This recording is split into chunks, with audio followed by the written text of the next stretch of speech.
यदि a बराबर आपको इतना दिया है तो आपको a की पावर 4 फाइंड करना है, a की पावर 4 का मान ज्ञात करना है। देखिए a की पावर 4 किस तरीके से निकालेंगे। देखिए a की पावर 4 आपको फाइंड करना है तो हम इसको लिख सकते हैं a की पावर 2, a की पावर 2 और मल्टीप्लाई का रूल हमने सीखा है।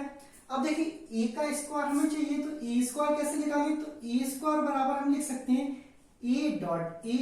तो देखिए a डॉट ए की वैल्यू आपको पता है तो a 0 1 0 1, फिर a की वैल्यू क्या है, सॉरी ये आपका क्या है 0 1 0, ये भी 0 1 1 0। अब मल्टीप्लाई करते हैं, पहली रो पहला कॉलम, पहली रो दूसरा कॉलम। तो देखिए रो का हम कॉलम में करेंगे तो देखो 0 का 0 में करेंगे तो 0 आएगा, अब 1 का 1 में करेंगे तो 1 ही आएगा।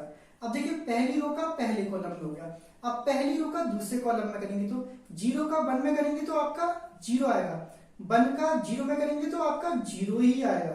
अब देखिए पहली रो पहला कॉलम, पहली रो दूसरा कॉलम, ये हो चुका पहली रो का। अब दूसरी रो को ले उठाएंगे तो दूसरी रो पहला कॉलम, दूसरी रो दूसरा कॉलम, दूसरी रो का 1 का 0 में करेंगे तो आपका 0 आएगा, 0 का 1 में करेंगे तो आपका 0 आएगा।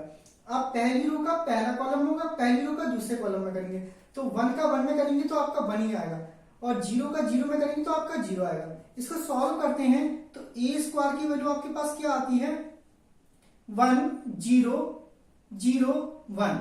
अब देखिए a स्क्वायर के पास a स्क्वायर की वैल्यू आपके पास क्या आ गई 1 0 0 1। अब हम कैसे निकालते हैं, देखिए a की पावर 4 क्या होता है ए स्क्वायर डॉट ए स्क्वायर, मतलब फिर मल्टीप्लाई करेंगे तो a की पावर 4 बराबर A square dot A square, A square की हम वैल्यू निकाल चुके हैं। तो देखिए 1 0 1 सॉरी 0 1। अब देखिए फिर ए स्क्वायर की वैल्यू 1 0 0 1। अब देखिए मल्टीप्लाई करते हैं रो कॉलम वाला, तो देखिए पहली रो पहला कॉलम, तो 1 का 1 में करेंगे 1 ही आएगा, और 0 का 0 में करेंगे तो 0 आएगा। अब फिर पहली रो पहला कॉलम या पहली रो दूसरा कॉलम, तो देखिए 1 का 0 में करेंगे तो 0 आएगा, 0 का 1 में करेंगे 0 आएगा आपका। अब पहली रो पहला कॉलम, पहली रो दूसरा कॉलम हो गया। अब दूसरी रो पहला कॉलम, 0 का 1 में करेंगे तो 0 और 1 का 0 में करेंगे 0, पहला पहला दूसरा दूसरा, ये हो गया पहली रो पहला कॉलम।